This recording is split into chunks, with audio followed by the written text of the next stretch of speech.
I remember the exact moment my world shattered, the night the Duke of Ashford destroyed me in front of everyone who mattered.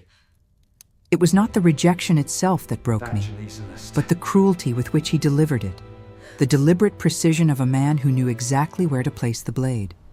I had been working in his household for 3 months, brought in by the housekeeper to mend the fine linens and repair the delicate lacework on the Duchess's gowns after she passed.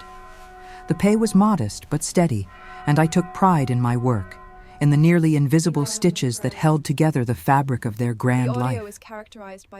I was 22 years old, alone in the world since my mother's death the previous winter, and I asked for nothing more than honest work and a corner of respectability in a world that offered women like me very little of either. The Duke himself barely acknowledged my existence during those months. I would see him occasionally in the corridors, tall and imposing in his dark coats, his expression always distant and preoccupied. He was a man of perhaps 35, widowed for 2 years, and the entire county spoke of his grief as though it were a romantic tragedy rather than the cold withdrawal it truly was. He had shut himself away from society, they said, devoted to the memory of his beloved wife. I thought him admirable in my naivety, a man of deep feeling and loyalty. I should have known better than to believe in the nobility of noblemen. The evening of the charity gala, I had been asked to stay late to make last-minute repairs to several gowns belonging to the ladies who would attend. Lady Westmore had torn her hem, and Miss Pemberton required new buttons on her evening gloves. I worked in the small sewing room off the main hall, my fingers moving quickly through silk and satin, unaware that my presence in the house that night would be interpreted as something far more sinister than simple labor. I finished just as the first carriages began arriving, their wheels crunching on the gravel drive, the sound of laughter and music drifting through the windows. I gathered my things and made my way toward the servants' entrance, careful to avoid the guests, to remain invisible, as I had always been. But the corridor I needed was blocked by a cluster of footmen preparing champagne, and rather than wait, I chose to slip through the library, a shorter path that would take me past the ballroom but keep me out of sight. That decision, that single choice to take a different hallway, would alter the course of my entire life. I was halfway across the library when the door opened suddenly and the Duke entered, followed by 3 gentlemen in evening dress. They were speaking of politics, of some matter in Parliament, and I froze, uncertain whether to announce myself or simply wait for them to pass. I chose the latter, stepping back into the shadows near the bookshelves, hoping to remain unnoticed until they moved on to the ballroom. But then one of the men, Lord Hartley, a man with a reputation for cruelty disguised as wit, noticed me. His eyes narrowed with interest, and a slow smile spread across his face. He said something I could not quite hear, something that made the other men turn to look at me as well. The Duke's expression shifted from surprise to something harder, something that made my stomach tighten with sudden fear. Lord Hartley addressed me directly, his voice loud enough to carry. He asked what I was doing in the library at such an hour, whether I had perhaps hoped to encounter the Duke alone. The insinuation in his tone was unmistakable, and I felt heat rush to my face. I explained, my voice steady despite my panic, that I had been working late and was simply trying to reach the servants' entrance without disturbing the guests. The Duke said nothing. He simply watched me with those cold gray eyes, his expression unreadable. Lord Hartley laughed, a cruel sound that echoed in the quiet room. He suggested that perhaps I had been leaving tokens of affection for the Duke, love letters or some such nonsense. He had heard, he said, that serving girls often developed unfortunate attachments to their employers, particularly to wealthy widowers. The other men joined in the mockery, their laughter building as I stood there, frozen and humiliated, my sewing basket clutched in my hands like a shield. I looked to the Duke, hoping he would dismiss their accusations, would send me on my way with nothing more than a warning to use the proper corridors in future. Instead, he stepped forward, and the expression on his face was one of barely contained disgust. He asked me, his voice cutting through the laughter like ice, whether I thought myself clever, whether I believed that by making myself indispensable with my needle and thread, I could somehow elevate myself above my station. I could not speak. I could only stare at him, stunned by the venom in his words. He continued, his voice growing louder, ensuring that anyone passing in the hallway beyond would hear every word. He said that he had tolerated my presence in his household out of charity, that he had overlooked the forward manner in which I conducted myself because he believed I was simply ignorant of proper behavior. But this, he declared, this deliberate attempt to encounter him alone, this obvious scheme to trap him into some sort of compromising situation, this he would not tolerate. I tried to defend myself, to explain that I had done nothing wrong, that I had only wanted to finish my work and go home. But he spoke over me, his words designed to destroy. He said that women like me were all the same, grasping and ambitious, willing to use any means necessary to better our circumstances. He said that I disgusted him, that the very sight of me offended his sense of decency and honor. The other men had fallen silent now, watching the scene with a mix of fascination and discomfort. But the Duke was not finished. He called for his butler and instructed him to summon several of the guests from the ballroom, to bring them to witness what he called my exposure. Within moments, a crowd had gathered in the doorway, ladies in their jewels and gentlemen in their evening coats, all staring at me as though I were some sort of criminal brought before the court. The Duke addressed them all, his voice ringing with righteous anger. He told them that I had attempted to seduce him, that I had been discovered lying in wait for him in the library, that I had made repeated advances toward him during my employment in his household. He said that he was making an example of me so that other young women of my class would understand that such behavior would not be tolerated, that we could not use our positions to prey upon the grief and loneliness of our betters. I felt something break inside me as I stood there, surrounded by their horrified faces, their whispered judgments. I saw Lady Westmore, whose hem I had just mended, look at me with contempt. I saw Miss Pemberton clutch her mother's arm in shock. I saw the satisfaction in Lord Hartley's eyes as he watched my destruction. I tried once more to speak, to defend myself against these terrible lies. But my voice came out as barely a whisper, lost beneath the rising tide of scandal and gossip. The Duke dismissed me with a wave of his hand, informing me that I was no longer employed in his household, that I would receive no references, and that if I ever dared to show my face in the county again, he would see me prosecuted for attempted fraud and extortion. I walked out of that house with what remained of my dignity, my head held high even as tears streamed down my face. I could hear their voices behind me, the speculation and judgment, the way my name would be spoken with disgust and pity from that moment forward. The seamstress who had tried to trap the Duke of Ashford, the scheming girl who had gotten exactly what she deserved. I returned to my small room above the milliner's shop where I lodged, and I packed my few belongings with shaking hands. I had perhaps £20 saved, enough to take me far away from this place, far enough that I might start over where no one knew my name or my shame. I left before dawn, taking the mail coach south, watching the green hills of Ashford County disappear behind me as the sun rose over a future I could not yet imagine. I thought, in my despair, that I would never return. I thought that the Duke of Ashford had won, that he had erased me as completely as though I had never existed. I thought that I would carry the weight of that humiliation for the rest of my life, that I would never be free of the shame he had painted across my name.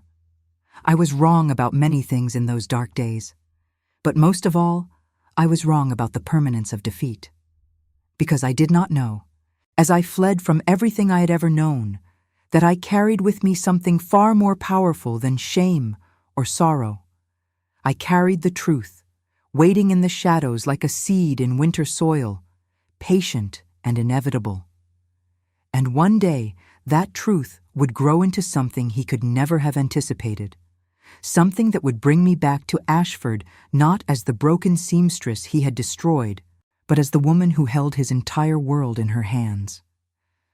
One day, I would stand before him again, and it would be his turn to feel the cold edge of judgment. It would be his turn to beg. But first, I had to survive. First, I had to discover who I truly was, beneath the shame he had tried to bury me under.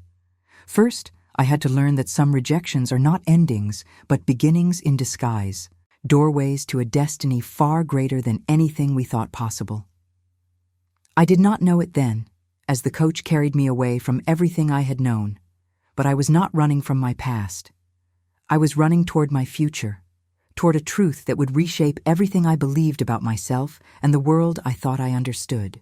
I was running toward the moment when the Duke of Ashford would learn that cruelty has consequences, and that some women, once broken, rebuild themselves into something unbreakable. I was running toward justice. I was running toward home.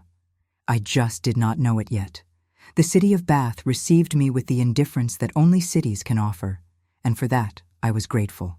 I arrived with my small trunk and my wounded pride, seeking nothing more than obscurity and the chance to rebuild some semblance of a life from the ruins the Duke had made of my reputation. I found lodging in a modest boarding house near the river, a clean room with faded wallpaper and a window that looked out over the narrow street below, and I set about the quiet work of survival. I took in sewing at first, small repairs and alterations for the other lodgers, my fingers moving through familiar motions while my mind remained mercifully blank. I could not afford to think too deeply about what had happened, could not allow myself to dwell on the injustice of it all, or I would have drowned in the bitterness.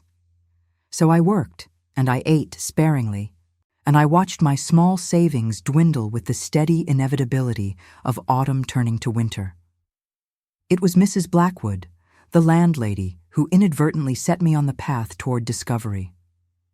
She was a widow of perhaps 60, sharp-eyed and sharp-tongued, but not unkind in her way. She noticed the quality of my needlework one evening when I was mending a tear in her best shawl, and she asked me where I had learned such skill. I told her a version of the truth, that I had worked in a great house up north, that I had left under unfortunate circumstances and preferred not to speak of it. She studied me for a long moment, her eyes shrewd and assessing, and then she did something unexpected. She asked me my full name, not just the name I had given when I took the room, but my family name, my mother's name, the names of anyone I might be connected to. I was puzzled by the question, but I answered honestly. I told her my name was Catherine Hartwell, that my mother had been Mary Hartwell before her marriage, and that I knew nothing of my father, who had died before I was born. Mrs. Blackwood's expression changed then, a flicker of something passing across her face too quickly for me to identify. She excused herself and disappeared into her private rooms, leaving me confused and somewhat uneasy. When she returned, she carried a letter, yellowed with age and sealed with wax that had long since cracked and crumbled. She sat down across from me and placed the letter on the table between us, her hand resting on it as though it were something precious and dangerous all at once. She told me that my mother had stayed in her house many years ago, perhaps 23 years past, and that she had left this letter with instructions that it should be given to her daughter if that daughter ever came seeking her mother's history. Mrs. Blackwood had kept it all these years, never quite sure whether the moment would arrive, never certain that the daughter mentioned in the letter would ever darken her door. But here I was, and here was the letter, and she placed it in my hands with a solemnity that made my heart begin to race. I opened it with trembling fingers, the paper fragile as moth wings, the ink faded but still legible. My mother's handwriting, familiar and beloved, swam before my eyes as I read words that would shatter everything I thought I knew about my life and my place in the world. She wrote that she was dying, that the consumption that had plagued her for years was finally claiming her, and that she could not leave this world without telling me the truth she had kept hidden for my entire life. She wrote that my father had not been the traveling merchant she had always claimed, the man who had loved her and died before they could marry. That had been a story, a necessary fiction to protect me from a truth that would have destroyed any chance I had at a decent life. My father had been Edward Thornbury, the younger brother of the late Duke of Ashford, the current Duke's uncle. He had loved my mother, or so she believed, and she had loved him in return with all the foolish passion of a young girl who did not understand that love between a gentleman and a seamstress could never lead anywhere but ruin. When she discovered she was with child, she had gone to him in desperation, hoping he would find some way to protect her, to provide for the child they had created together. Instead, he had given her money, a substantial sum that she had used to disappear, to create a new life far from the scandal that would have destroyed them both. He made her promise never to reveal his name, never to claim any connection to the Thornbury family, and in exchange he would ensure that she and the child would want for nothing. He kept his word, in his fashion. Money arrived regularly, always anonymously, always enough to keep us fed and housed, but never enough to elevate us beyond our station. My mother wrote that she had kept this secret to protect me, that she knew the world would judge me harshly for the circumstances of my birth, that illegitimacy was a stain that could never be washed away. But she also wrote that Edward Thornbury had died without legitimate issue, that his brother the Duke had only daughters who married into other families, and that the current Duke was the son of a cousin, not a direct descendant of the main line. And then she wrote the words that would change everything. She wrote that Edward Thornbury had owned property, a significant estate called Thornbury Hall, with its surrounding lands, and that this property had been held in trust, meant to pass to his heir. She wrote that she had documents, proof of my parentage, letters from Edward acknowledging me as his daughter, and that these documents were hidden away, waiting for the day when I might need them. She wrote that she had always hoped I would never need to claim this inheritance, that I would marry well and live a quiet, respectable life. But if I ever found myself alone and desperate, if I ever needed to fight for my place in the world, then I should know that I had more power than anyone suspected. I was not just Catherine Hartwell, the seamstress's daughter. I was Catherine Thornbury, the legitimate heir to an estate that included lands currently leased to none other than the Duke of Ashford himself. I read the letter 3 times, each reading revealing new layers of meaning, new implications that made my head spin with the enormity of it all. Mrs. Blackwood watched me in silence, her expression grave, and when I finally looked up at her, she nodded slowly as though confirming something she had long suspected. She told me that my mother had left a small trunk with her as well, sealed and locked, with instructions that it should be opened only by me and only after I had read the letter. She brought it out from wherever she had kept it hidden all these years, a leather trunk no bigger than a hat box, its brass fittings tarnished with age. The key was attached to the letter with a ribbon, and my hand shook as I fitted it into the lock. Inside were the documents my mother had described. Letters from Edward Thornbury to my mother, written in a hand that showed education and refinement, letters that spoke of love and regret and promises he would never keep.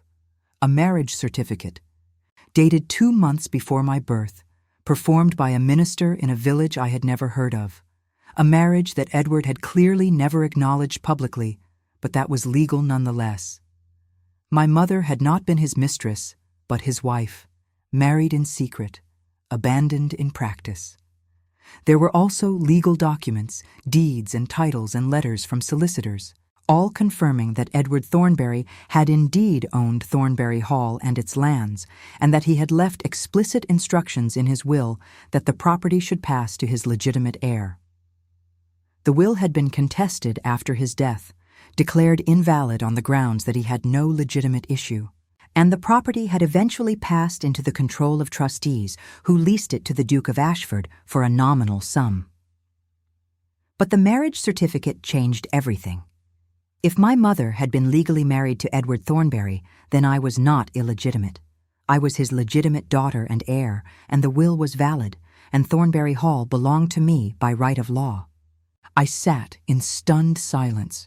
The documents spread before me like the pieces of a puzzle that had suddenly clicked into place. Mrs. Blackwood poured me a glass of brandy, which I drank without tasting, And then she asked me what I intended to do with this knowledge. I could hide these documents, she said, and continue living as I had been, quietly and without notice. Or I could use them, could claim what was rightfully mine, could step forward and declare myself the heir to an estate that would make me wealthy beyond anything I had ever imagined. I thought of the Duke of Ashford, of the way he had looked at me with such contempt, of the words he had used to destroy me in front of all those people. I thought of the life he had stolen from me, the reputation he had shattered, the future he had denied me with his cruelty and his lies. And I thought of justice, of the strange and perfect irony that the man who had cast me out as a scheming nobody was now, unknowingly, living on land that belonged to me. I told Mrs. Blackwood that I would need time to think, to plan, to understand the full scope of what this revelation meant. She nodded and gathered up the documents, locking them away in her own safe for protection. She told me that I should seek legal counsel, that I should be very careful about how I proceeded, because men like the Duke of Ashford did not surrender power easily, and challenging him would require more than just documents and righteous anger. That night, I lay awake in my narrow bed, listening to the sounds of the city beyond my window, and I felt something I had not felt since that terrible night in the Duke's library. I felt hope. Not the desperate, clinging hope of survival, but the fierce, burning hope of someone who has been given a second chance, who has been handed the tools to reshape her destiny. I was no longer just a ruined seamstress fleeing from scandal. I was Catherine Thornbury, daughter of Edward Thornbury, rightful heir to Thornbury Hall and all its lands. I was the woman who could walk back into Ashford County not as a supplicant or a victim, but as a landowner, as someone with power and position and the legal right to demand respect. But I knew that returning would be dangerous, that the Duke would fight me with every resource at his command, that he would try to discredit me and the documents I carried. I knew that I needed to be stronger, smarter, more prepared than I had ever been before. I needed to transform myself from the frightened girl who had fled into the woman who could stand before him without flinching. So I made a decision that night, a decision that would guide everything that followed. I would not rush back to Ashford seeking immediate vengeance. Instead, I would take the time to educate myself, to understand the law and property rights, to build alliances and gather the resources I would need. I would learn how to move in society, how to speak with authority, how to command respect rather than merely hoping for it. I would become the woman I needed to be in order to face him as an equal. And then, when I was ready, when I had built myself into something unbreakable, I would return. I would walk back into his world not as the seamstress he had destroyed, but as the heiress who held his future in her hands. I would return, and he would learn that some women do not stay broken, that some wrongs carry consequences that echo far beyond the moment of their commission. He would learn that the girl he had humiliated in his library had become the woman who could take everything from him with a single word. But patience, I told myself, patience and preparation. Revenge served cold is revenge served well, and I had years of cold determination to draw upon. The Duke of Ashford had taught me many things that terrible night, though not the lessons he intended. He had taught me that the world was cruel to those without power, that kindness and innocence were no protection against those who wielded their privilege like a weapon. But he had also taught me, without meaning to, that power was not permanent, that positions could be reversed, that the proud could fall, and the humble could rise. He had shown me exactly how much damage could be done with words and social position, and now I would learn to wield those same weapons with the precision he had demonstrated. I fell asleep as dawn began to lighten the sky, my mind already racing with plans and possibilities, with the 1,000 steps I would need to take before I could stand before him again. I dreamed of Thornbury Hall, a place I had never seen, but that belonged to me nonetheless, and in my dream I walked through its halls not as a servant, but as its mistress, my head held high, My future spread before me like a path through a dark wood, finally illuminated by morning light. The Duke of Ashford had destroyed Catherine Hartwell that night in his library, but he had also, without knowing it, created Catherine Thornberry. And Catherine Thornberry was someone he would learn to fear, though he did not yet know her name or understand the justice that was slowly, inexorably making its way toward him. I spent the next 2 years in a transformation so complete that I sometimes looked in the mirror and barely recognized the woman staring back at me. The frightened seamstress who had fled Ashford County had been replaced by someone harder, more polished, more purposeful. I had taken the name Catherine Thornberry publicly, filing the necessary legal documents with the help of a solicitor, Mrs. Blackwood recommended, a shrewd man named Mr. Pemberton who saw immediately the value of my case and the danger of pursuing it prematurely. He advised me to build my position slowly, to establish myself as a woman of means and education before making any claim on Thornberry Hall. The Duke of Ashford was powerful, he reminded me, well connected in Parliament and society, and any challenge to his current arrangement would be met with fierce resistance. I needed to be beyond reproach, needed to present myself as someone whose claim could not be dismissed as the grasping ambition of a lower-class pretender. So I invested my small savings in my own education. I hired tutors to teach me French and Italian, to improve my penmanship and my understanding of literature and history. I studied the management of estates, reading every book I could find on property law, tenant relations, and agricultural practice. I learned how to dress, how to move, how to speak with the confidence of someone who had never doubted her right to occupy space in the world. Mrs. Blackwood, who had become something of a guardian to me, introduced me to her own circle of acquaintances, respectable widows and retired professionals who accepted my story of being Edward Thornberry's long-lost daughter without too many uncomfortable questions. Through them, I began to build a network of connections, small but significant, people who would remember meeting Miss Thornberry of Bath, who would vouch for my character and breeding if ever it came to that. I also pursued the legal case with quiet determination. Mr. Pemberton filed documents with the courts, establishing my identity and my claim to the Thornberry estate. The process was slow and complex, involving record searches and verification of documents, testimony from witnesses who had known my mother and Edward Thornberry. The marriage certificate proved genuine, performed by a minister who had since died, but whose records remained intact. My birth was registered in the parish books, my mother listed as Mary Thornberry, wife of Edward. The trustees who currently administered the estate were notified of my claim, and their response was exactly what Mr. Pemberton had predicted. They challenged everything, questioned the validity of the marriage, suggested that the documents had been forged, demanded proof that could not possibly be fabricated. But Mr. Pemberton was thorough, and the evidence was overwhelming.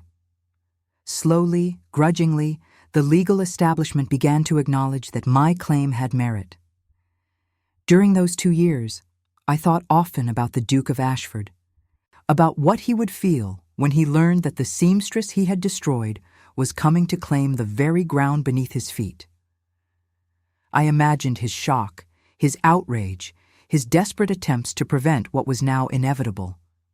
But I also thought about my own feelings, about what I truly wanted from this confrontation that loomed ever closer. At first, I had wanted only revenge, pure and simple. I had wanted to see him suffer as I had suffered, to watch his pride crumble as mine had crumbled.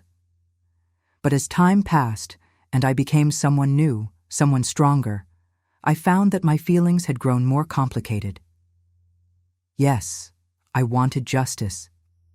Yes, I wanted him to acknowledge what he had done, to understand the magnitude of his cruelty. But I also wanted something I could barely admit to myself in the dark hours of night. I wanted him to see me, truly see me, not as the invisible servant or the scheming temptress of his imagination, but as a woman of worth and substance. I wanted him to regret not just the consequences of his actions, but the actions themselves. I wanted him to recognize that he had destroyed something precious that night, something that could have been valuable to him if he had only possessed the wisdom to recognize it. These thoughts troubled me, because they suggested that some part of me still cared what he thought, still sought his approval even as I plotted his downfall. I tried to dismiss such weakness, to focus only on the practical matter of reclaiming my inheritance. But the heart is not easily disciplined, and mine insisted on remembering not just the cruelty in his eyes that terrible night, but also the moments before, the way he had looked when he thought himself unobserved, the sadness that seemed to shadow him like a second self. In the spring of my second year in Bath, Mr. Pemberton brought me news that changed everything. The courts had ruled in my favor. The marriage between Mary Hartwell and Edward Thornbury was declared valid, my legitimacy was established beyond question, and Thornbury Hall, with all its lands and revenues, was legally mine. The trustees had exhausted their appeals, and the transfer of property would be completed within 3 months. More significantly, Mr. Pemberton informed me that the Duke of Ashford had been formally notified of the change in ownership. The lease he currently held on the Thornbury lands would be honored until its expiration in 1 year, but after that, I would be free to renegotiate terms or refuse renewal entirely. In effect, I now controlled the Duke's access to a significant portion of the lands he had always assumed were his by unassailable right. I asked Mr. Pemberton what the Duke's response had been to this notification. He smiled grimly and told me that the Duke had sent his own solicitors to contest the ruling, that he had threatened legal action against everyone involved, that he had proclaimed the entire affair a fraud and a conspiracy. But his protests were meaningless. The law was clear, the evidence was undeniable, and no amount of aristocratic outrage could change the facts. I felt a fierce satisfaction at this news, but also a strange nervousness, a flutter of something that might have been fear or anticipation or both. The moment I had been building toward was finally approaching, the confrontation that would define everything that followed. In 1 year, when his lease expired, the Duke of Ashford would have to come to me, would have to negotiate with the woman he had tried to destroy, would have to acknowledge that she had power over him. But I decided I would not wait that long. I had been patient, had done everything the careful, proper way, and now I was ready. I would return to Ashford County not as a supplicant waiting for my rights to be recognized, but as the established owner of Thornbury Hall, a woman of property and position who had every right to inspect her estate and meet with her tenant. Mr. Pemberton advised against this, warned me that confronting the Duke directly before the lease expired might give him opportunities to cause trouble, to make my life difficult in ways that the law could not easily prevent. But I was tired of caution, tired of hiding and preparing. I wanted to look him in the eye and see his recognition, his understanding of what he had done and what it had cost him. So in late summer, as the harvest was being gathered from the fields I now owned, I made arrangements to travel north to Ashford County.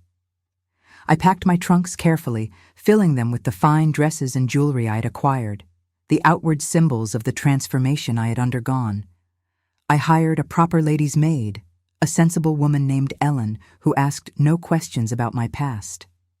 I engaged a small traveling coach, nothing ostentatious but certainly respectable, suitable for a woman of property making an inspection tour of her holdings. Mrs. Blackwood saw me off with tears in her eyes and warnings to be careful, to remember that the Duke was a dangerous man when cornered, that pride could make people do terrible things.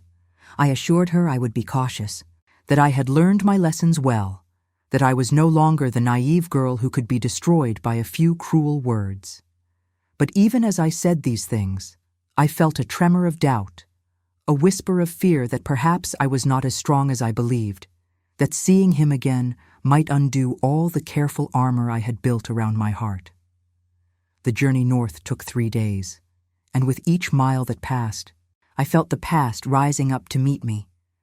The landscape became familiar, the rolling hills and ancient trees, the small villages where I had once been known, where people had whispered about the seamstress who tried to trap the Duke.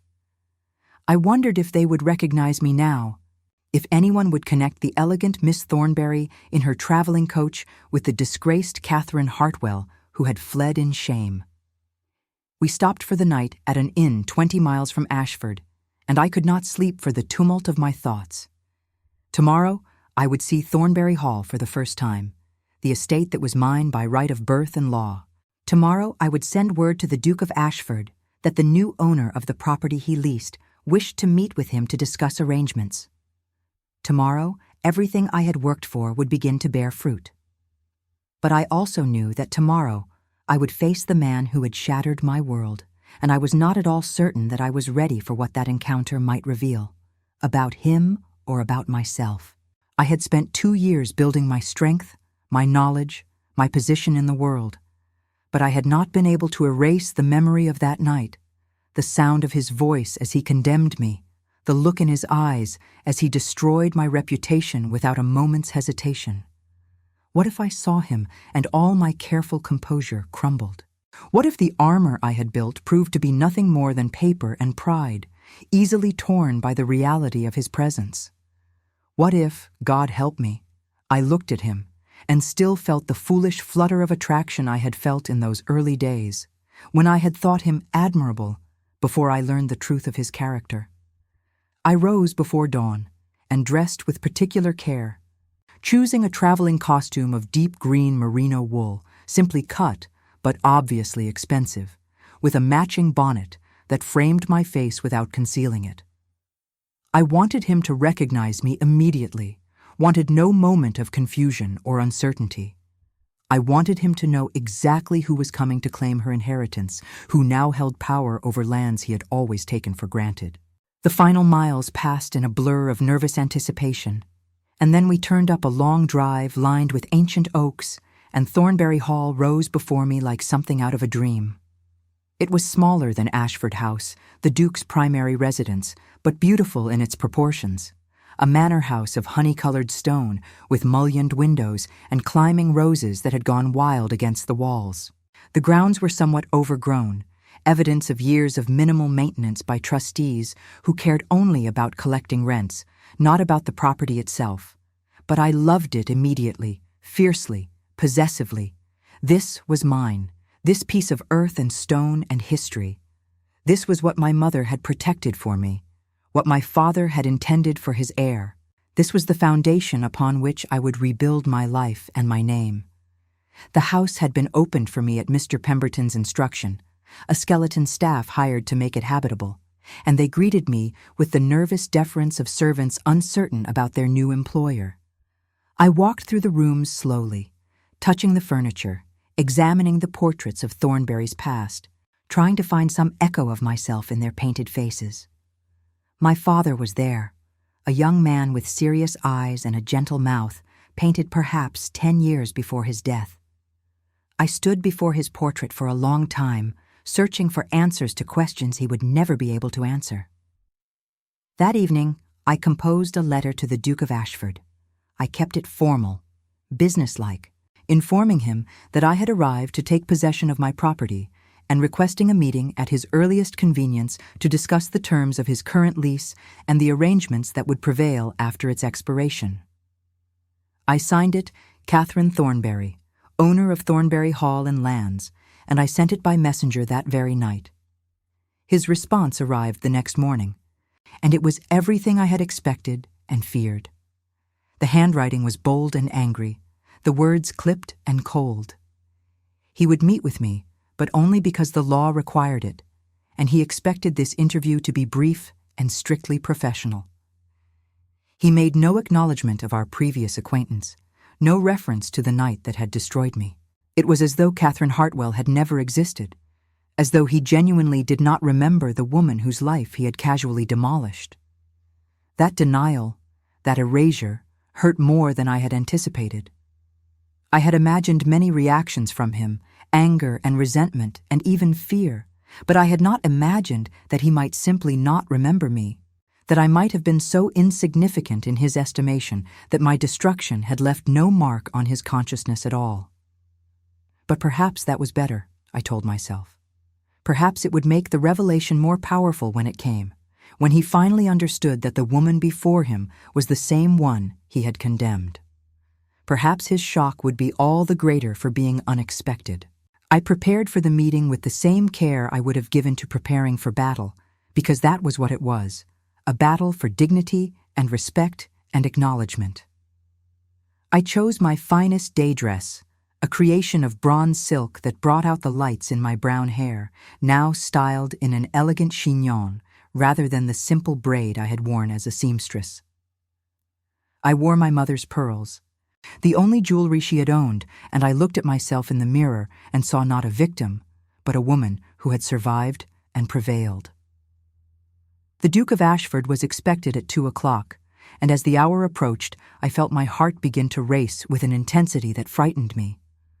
This was the moment I had worked toward for 2 years, the moment when everything would change.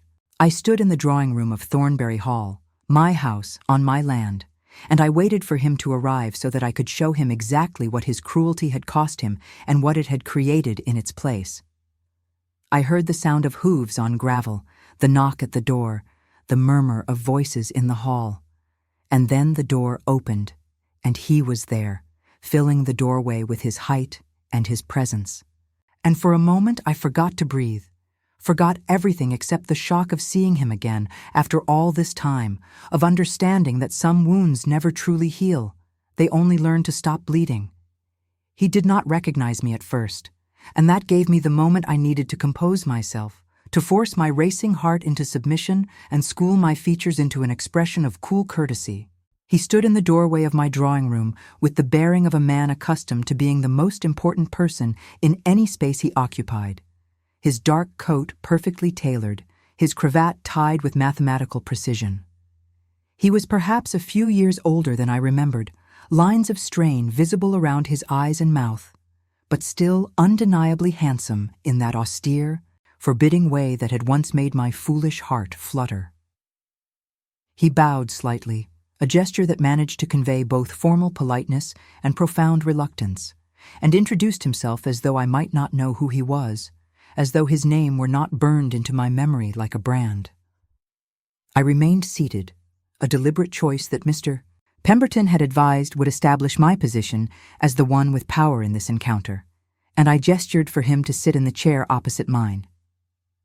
It was only as he crossed the room that something in my face or posture must have struck him as familiar, because he paused mid-step, and his expression shifted from distant courtesy to puzzled scrutiny. I watched him study me, saw the exact moment when recognition began to dawn, saw his eyes widen very slightly and his jaw tighten with what might have been shock or anger or both. He said my name, or rather the name he had known me by, Catherine Hartwell, and there was a question in his voice, a disbelief that would have been gratifying if it had not also revealed how completely he had dismissed me from his thoughts. I had been so insignificant to him that he had not even connected the name Catherine Thornbury with the seamstress he had destroyed, had not imagined for a moment that they might be the same person. I confirmed his suspicion with a single word, yes, spoken calmly and without inflection, and then I watched him struggle to process this information, to reconcile the elegant woman before him with the frightened girl in his library. He remained standing, his composure visibly shaken, and for several long moments neither of us spoke, the silence heavy with all the things that had been said and left unsaid on that terrible night 2 years ago. Finally, he found his voice, and the first words out of his mouth were exactly what I should have expected from a man of his pride and position. He asked how I dared to show my face in Ashford County, what game I was playing by assuming a false name and fraudulent identity. He suggested that I was attempting to perpetrate some sort of confidence scheme, and that he would see me prosecuted to the fullest extent of the law if I did not immediately abandon whatever plot I had concocted.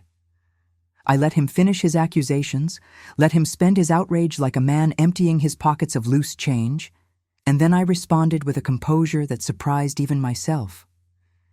I informed him that Catherine Thornbury was not a false name, but my legal and rightful one, that I was the legitimate daughter of Edward Thornbury and his wife Mary, and that I had documentation proving my identity and my claim to this estate. I suggested that he consult with his own solicitors if he doubted these facts, as they had already been adjudicated by the courts and found to be legally sound. The color drained from his face as the implications began to sink in, as he understood that the woman he had humiliated was now the owner of lands he had always assumed were effectively his own. I saw him struggle with this reversal, saw pride war with calculation in his expression, and when he spoke again, his voice had lost some of its certainty, some of its instinctive command. He asked if this was some sort of revenge, if I had orchestrated this entire situation to punish him for what had occurred between us. There was something almost vulnerable in his tone, something that suggested he was beginning to understand the precariousness of his position. I could have lied, could have pretended that my claim had nothing to do with him, but I found that I wanted him to know the truth, wanted him to understand exactly what his cruelty had set in motion. I told him that I had not known about my inheritance when I worked in his household, that I had been as ignorant of my true identity as he had been. But yes, I acknowledged, the knowledge that I now controlled lands he depended upon had influenced my decision to return, to claim what was mine rather than quietly selling the property and disappearing again. I wanted him to face the consequences of his actions, to understand that the powerless seamstress he had destroyed had become someone who could affect his life as profoundly as he had affected hers. He sat down then, heavily, as though his legs would no longer support him, and for a moment I saw something in his face that looked almost like despair. He asked me what I wanted, whether I intended to terminate his lease immediately, to destroy him financially and socially, as he had destroyed me. There was a weariness in his voice that surprised me, a sense of resignation that suggested he had been expecting some sort of reckoning, though perhaps not this particular form. I had planned this moment carefully, had rehearsed various responses depending on how he reacted, but seeing him there, stripped of his certainty and his pride, I found that my carefully constructed plans felt hollow, unsatisfying. I did not want to simply destroy him, to take my revenge and walk away. That would make me no better than he had been, would perpetuate the cycle of cruelty rather than breaking it. Instead, I told him the truth that I had only recently admitted to myself. I said that I did not yet know what I wanted, that I had come expecting to feel triumphant, to savor his humiliation as he had savored mine. But now, sitting across from him in this room, I found that revenge tasted like ashes in my mouth, that the satisfaction I had anticipated was nowhere to be found. What I wanted, I realized, was not his destruction, but his understanding, his acknowledgement of what he had done and why it had been wrong. He looked at me then, really looked at me, perhaps for the first time since I had entered his household all those months ago. And I saw something shift in his expression, something that might have been shame or regret or simply the beginning of comprehension. He asked me to tell him what had happened after I left, how I had survived, how I had discovered my identity. His voice had lost its coldness, its defensive anger, and had taken on a quality I had never heard from him before, something almost like genuine interest, as though he actually cared about the answer. So I told him, not everything, but enough. I told him about fleeing to Bath with nothing but shame and determination, about finding my mother's letter and learning the truth of my parentage, about the 2 years I had spent transforming myself from a ruined seamstress into a woman who could stand before him as an equal. I told him about the legal battle to establish my claim, about the moment I had learned that I owned the very ground his horses walked upon. He listened without interrupting, and as I spoke, I watched emotions play across his face, surprise and disbelief giving way to something that looked almost like admiration. When I finished, he was silent for a long moment, and then he did something I had not anticipated, something that threatened to undo all my careful defenses. He apologized. The words came slowly, as though he was unfamiliar with the shape of them, as though apologizing was a language he had never quite learned to speak. He said that he had been wrong that night, that he had acted out of fear and pride and a desire to protect himself from scandal, and that in doing so, he had destroyed an innocent woman's life without a moment's thought for what that destruction might cost her. He said that he had told himself the lie that I must have been scheming, that women of my class were always trying to trap wealthy men because that lie was easier than admitting that he had simply panicked, had lashed out at the nearest target to deflect attention from his own vulnerability. He admitted that Lord Hartley and the other men had been deliberately baiting him that night, testing him, seeing if the grieving widower might be vulnerable to a pretty face and a sympathetic ear. They had suggested that I was trying to seduce him, and rather than defend me, rather than acknowledge that I was simply a servant trying to do my work, he had thrown me to the wolves to prove his own invulnerability, his own immunity to feminine wiles. He said that he had thought of me often in the months that followed, had wondered what had become of me, had felt the first stirrings of guilt when he considered what his words might have done to my prospects, my reputation, my ability to find work or security. But he had pushed those thoughts away, had told himself that I had probably moved on, had found employment elsewhere, had forgotten about him as quickly as he was trying to forget about me. Now, he said, he understood exactly what he had done, exactly what his moment of cowardice had cost, and he was sorry, more sorry than words could adequately express, though he knew that apologies were poor currency for the debt he owed me. I listened to this confession with a tumult of emotions I could barely contain. Part of me wanted to reject his apology, to throw it back in his face as insufficient, too little, and too late. But another part of me, the part that had spent 2 years trying to become someone better than the woman who had been destroyed, recognized that his words were genuine, that he was offering me something rare and valuable, the acknowledgement I had sought without quite knowing I was seeking it. I told him that I accepted his apology, but that acceptance did not erase what had happened or absolve him of the consequences. I was still the owner of Thornbury Hall, still the woman who controlled access to lands he needed for his estate to function properly. That power dynamic had shifted, and it could not be shifted back simply because he had found the courage to admit he had been wrong. He nodded, acknowledging this truth, and then he asked what would happen when his lease expired in a year. I admitted that I did not know, that I had not yet decided what terms I would offer for renewal, if I would offer renewal at all. I said that I needed time to assess the property, to understand the agricultural potential and the current arrangements, before I could make informed decisions about the future. He accepted this with a grace I had not expected, and then he rose to leave, understanding that this interview had reached its natural conclusion. But before he reached the door, he turned back and said something that haunted me long after he had gone. He said that he had thought himself a good man that night, a man protecting his dignity and his late wife's memory from the predations of an opportunistic servant. But he understood now that good men do not destroy the innocent to preserve their own comfort, that true honor lies not in protecting oneself, but in protecting those weaker and more vulnerable. He said that he hoped I would use the power I now held more wisely than he had used his, that I would remember this moment if I ever found myself in a position to harm someone weaker than myself. And then he left, closing the door quietly behind him, leaving me alone in my drawing room with thoughts and feelings I could not begin to untangle. I sat for a long time after his departure, staring at the chair where he had sat, replaying every word of our conversation, every nuance of expression and tone. I had expected to feel triumphant after this confrontation, vindicated and powerful.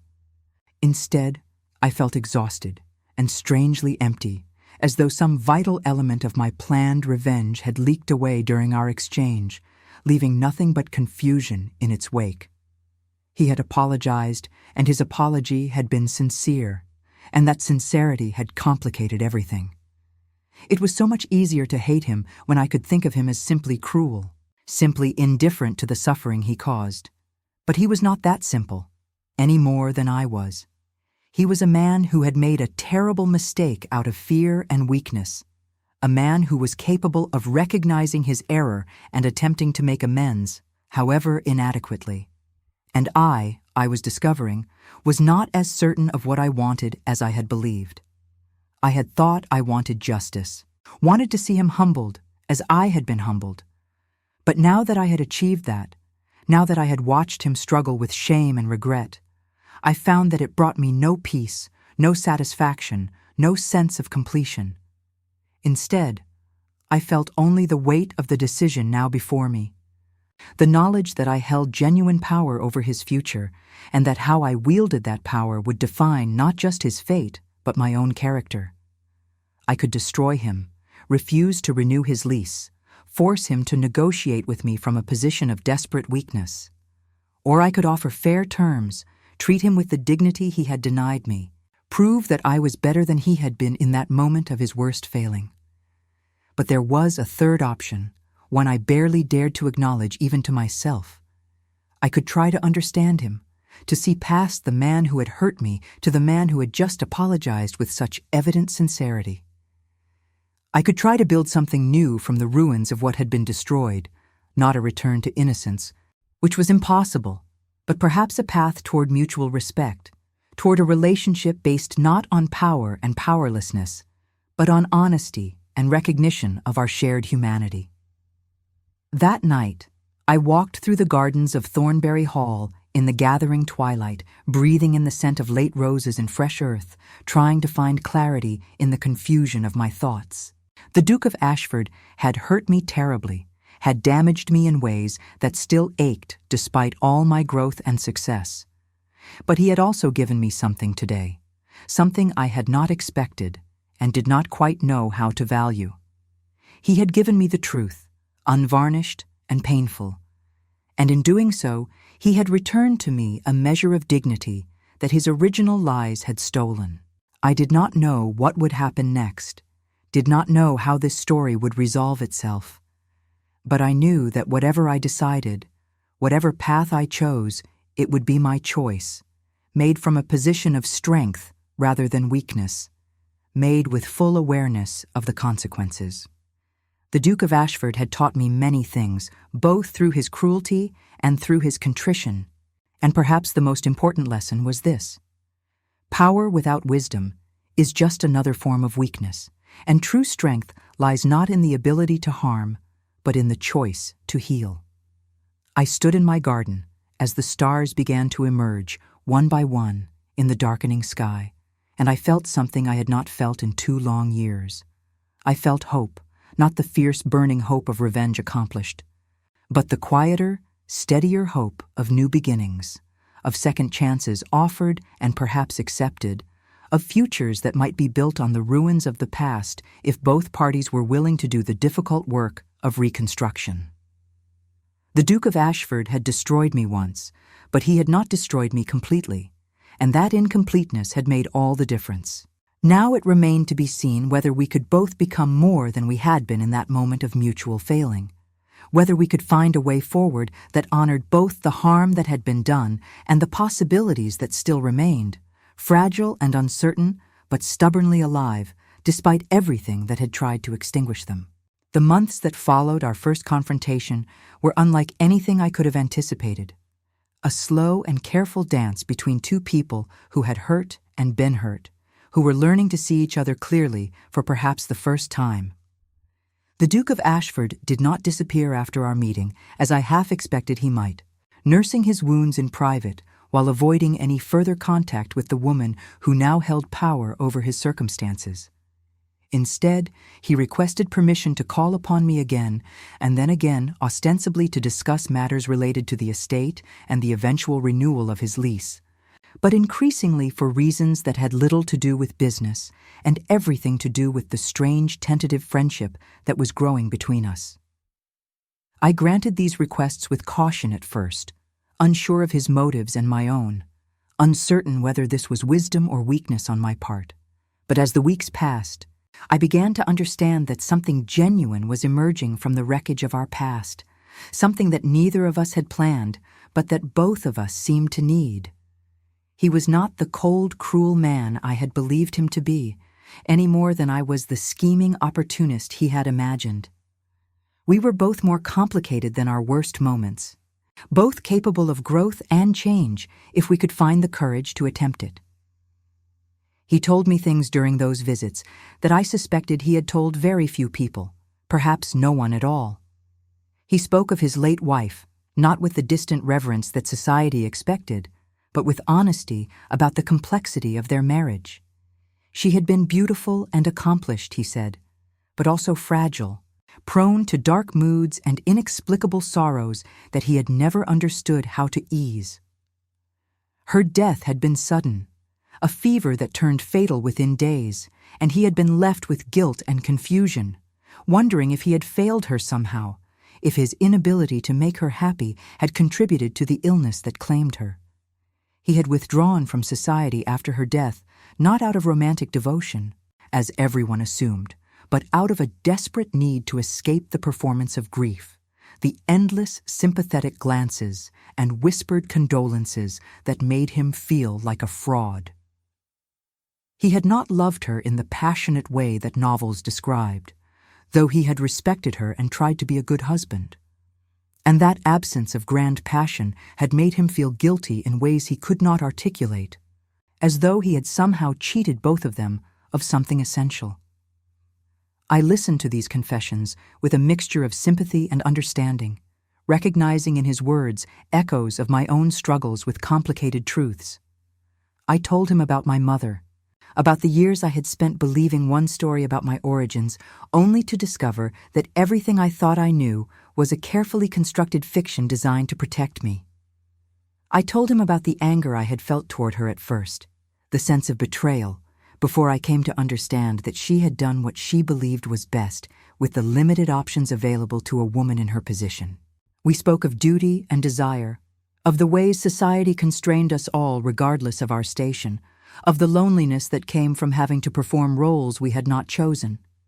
He admitted that he had envied me sometimes during those months I worked in his household, envied what he imagined was the simplicity of my life, the freedom from the endless obligations and expectations that governed every moment of his existence. I laughed at this, a sound without bitterness, and told him that there was no freedom in powerlessness, that the inability to control one's own circumstances was not simplicity, but a different kind of prison. But I also admitted something I had not quite acknowledged even to myself until that moment. I said that I had noticed him during those months, had found myself watching for glimpses of him in the corridors, had wondered about the sadness that seemed to weigh on him like a heavy cloak. I had not been scheming to trap him as he had accused, but I had been aware of him in ways that went beyond the simple servant-master dynamic, and perhaps that awareness had made me careless, had led me to take that ill-fated shortcut through the library on the night that changed everything. He received this admission with something that looked like pain, and he told me that he had noticed me as well, though he had tried very hard not to. He said that there had been something about the way I moved through his house, the quiet competence and the small smile I sometimes wore when I thought myself unobserved, that had caught his attention despite his determination to remain isolated in his grief. And that half-formed awareness had terrified him, had made him feel disloyal to his wife's memory, had convinced him that he was weak and vulnerable in ways that could be exploited. So when Lord Hartley made his insinuations that night, when the other men joined in the mockery, he had reacted not just to protect his reputation, but to destroy the source of his own confusion, to eliminate the threat to his careful self-control. He had not been attacking me, he realized now, but attacking his own unwanted feelings, and I had been the collateral damage of his internal war. Understanding this did not erase what he had done, but it did make it explicable in ways that allowed for the possibility of forgiveness. He had not been a villain acting from pure malice, but a frightened man acting from self-protection, and while that did not excuse his cruelty, it did make him human rather than monstrous. And humanity, I was discovering, was easier to forgive than monstrosity, because it was something I recognized in myself. As autumn deepened and winter approached, our visits became more frequent, and the conversation shifted from confession and explanation to something lighter, more present-focused. We discussed books we had read, plays we had seen, opinions on politics and agriculture, and the thousand small topics that people who are learning to know each other explore together. We walked the grounds of Thornbury Hall, and he pointed out improvements that could be made, drainage problems that needed addressing, opportunities for better crop rotation and land management. I found myself valuing his knowledge and experience, found that I enjoyed the way his mind worked, practical and analytical, but with occasional flashes of dry humor that made me laugh despite myself. And I saw that he was becoming more animated in my presence, that the weight of sadness that had seemed so permanent was lifting, that he was returning to some version of himself that had been buried under years of grief and guilt and social performance. But we both knew that this careful friendship existed in a kind of suspended time, that decisions would eventually need to be made about the future, about the lease that would expire and the terms of its renewal or termination. The question hung between us, unspoken but increasingly urgent, of what we were building and whether it could survive the transition from this protected space into the harsh light of practical reality. It was the Duke who finally broached the subject, choosing an evening in late December when we were taking tea in my drawing room, the fire crackling warmly against the winter cold. He said that he knew his lease would expire in the spring, and that he understood I had every right to refuse renewal or to set terms that would be punitive given what he had done to me. But he hoped, he said carefully, that I might consider allowing him to continue as a tenant, perhaps under revised terms that acknowledged the changed relationship between us. I had been thinking about this question for months, turning it over in my mind during long, sleepless nights, trying to understand what I truly wanted beyond the simple satisfaction of revenge. I told him that I had no intention of punishing him financially, that I would offer fair terms based on the current market rates, and that the lease could continue if he wished it to. But I also told him that I had been considering other possibilities, arrangements that might be more advantageous for both of us than a simple landlord-tenant relationship.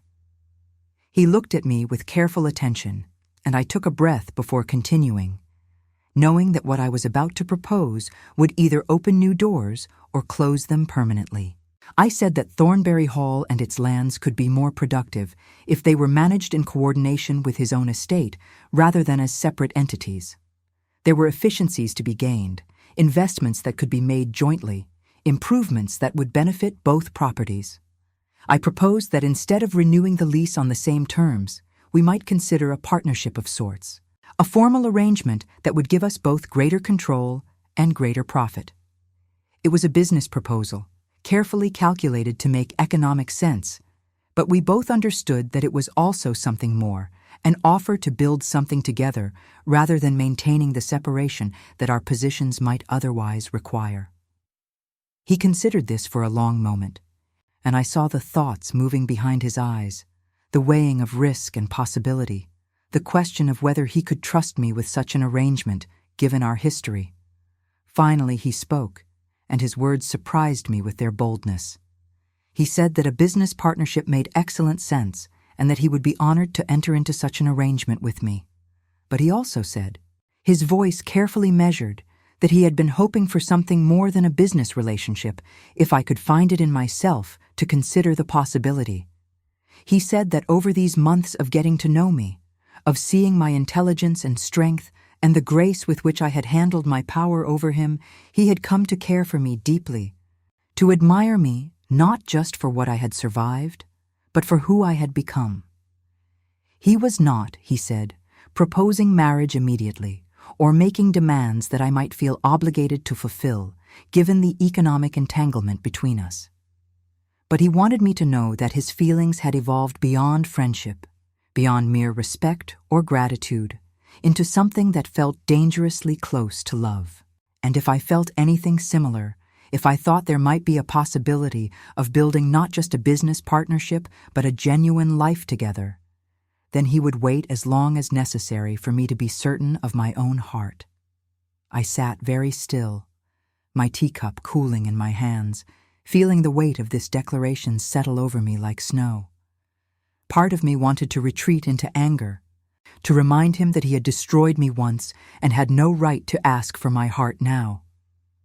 But that angry part was smaller than it had been, worn down by months of honest conversation and genuine connection. and I found that I could not summon the indignation that might have protected me from the risk of vulnerability. Instead, I told him the truth, difficult and complicated as it was. I said that I had feelings for him as well, feelings that frightened me because they made me vulnerable again, because they threatened to undo all the careful armor I had built around my heart. I had come back to Ashford County expecting to find satisfaction in his humiliation, but what I had found instead was a man capable of change, capable of genuine remorse and growth. And that discovery had altered everything I thought I wanted. But I also told him that I could not simply forget what had happened, could not pretend that the past had not shaped me in fundamental ways. I would always carry the memory of that night in his library, would always remember how it felt to be destroyed in front of witnesses, to have my reputation shattered by someone who had power over me.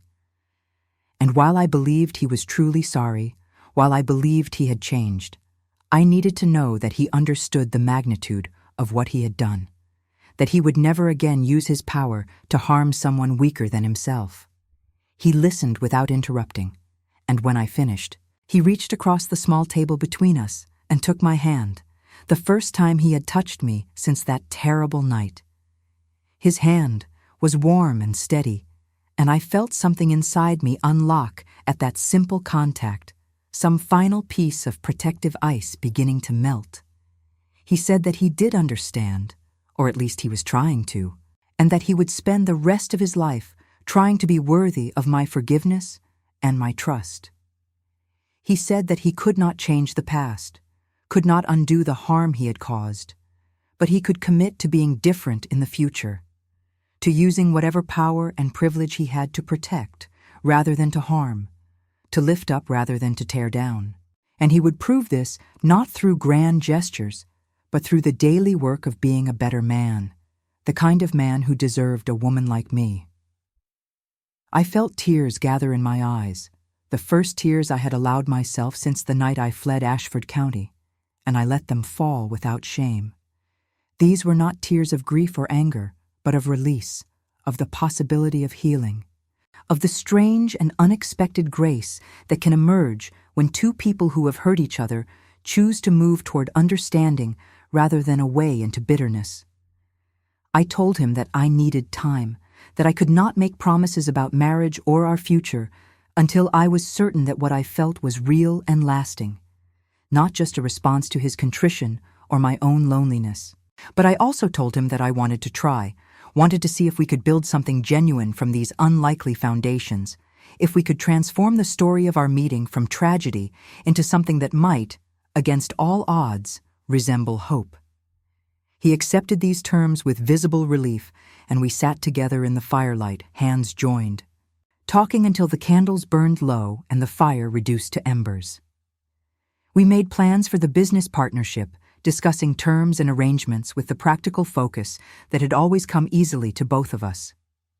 But we also made more tentative plans, agreeing to continue our visits, to attend social functions together once word of our connection spread, to present ourselves to Ashford County not as landlord and tenant, but as partners working toward shared goals.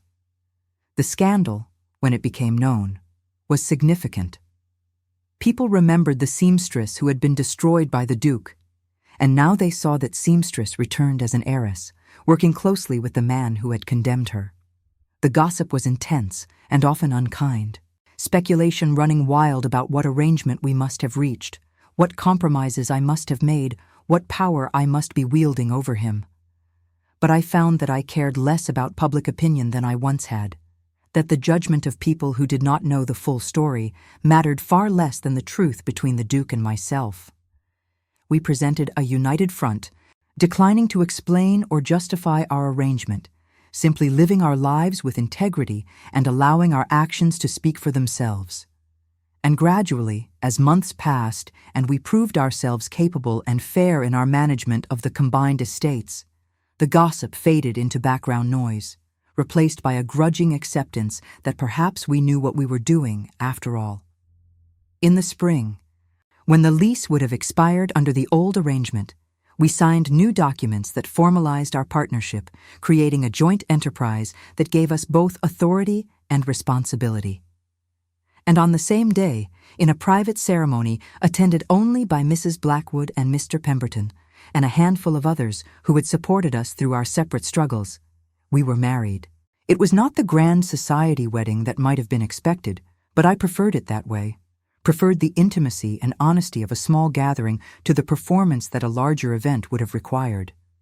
The Duke, my husband now, seemed to feel the same, speaking his vows with a sincerity that left no doubt about his commitment. His voice steady and sure, as he promised to honor and cherish me for all the days of our lives.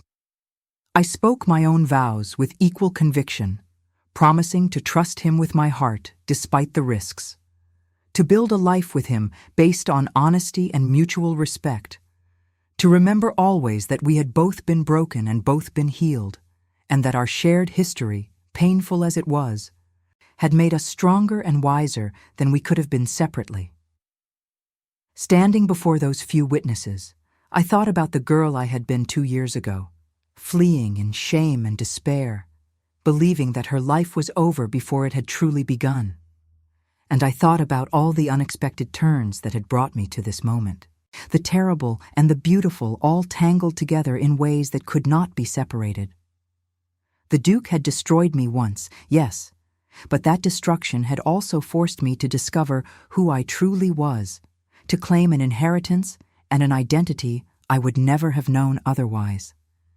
And now here we stood, two people who had failed each other and forgiven each other, who had found in their mutual brokenness the possibility of something whole and new. It was not a fairy tale ending, because real life is always more complicated than stories, always more ambiguous and uncertain. But it was an ending that felt true, that honored both the pain and the possibility, that acknowledged that sometimes the most unlikely love stories are the ones that matter most. As we left the chapel together, husband and wife, partners in both business and life, I looked back at Thornbury Hall in the distance, the house that had been my father's and was now mine, the inheritance that had brought me back to face my past and claim my future. And I understood something that I had not grasped before, something that perhaps I could only learn through living it. Rejection is not always an ending. Sometimes it is a doorway, a painful passage from one version of yourself to another, better one. The Duke of Ashford had rejected me before everyone, had tried to erase me from the story of his life and his county. But he had not succeeded, because I was not so easily erased, because I carried within me strengths I did not know I possessed until circumstances forced me to discover them. I had returned not just as an heiress, but as a woman who understood her own worth, who would never again allow anyone to define her value or determine her destiny. And in returning, I had given both of us a chance at redemption, at becoming better than our worst moments, at proving that people can change if they are willing to do the difficult work of transformation. The road ahead would not be easy. There would be challenges and setbacks, moments when our past threatened to overwhelm our present, times when we would have to choose again and again to trust each other, to believe in the possibility of love built on the ruins of harm. But we had already survived the worst that life could throw at us, had already discovered that we were both stronger than we appeared, both capable of more grace than we had initially shown. And so we walked forward together into whatever future awaited us. Two people who had learned the hard way that justice and mercy are not opposites but partners, that forgiveness is not weakness but the strongest courage of all, that the most powerful inheritances are not estates and titles, but the wisdom to use power with compassion and the strength to build rather than to destroy. The Duke of Ashford had rejected the seamstress before everyone, believing he was protecting himself from scandal and shame. But in doing so, he had unknowingly rejected the woman who would become his salvation, his partner, the person who would teach him what honor truly meant. And the seamstress, rejected and humiliated, had discovered that she was not just a seamstress at all, but an heiress, a woman of substance and strength who would return not for revenge, but for something far more valuable, for the possibility of a love that could survive the worst and become stronger for having done so.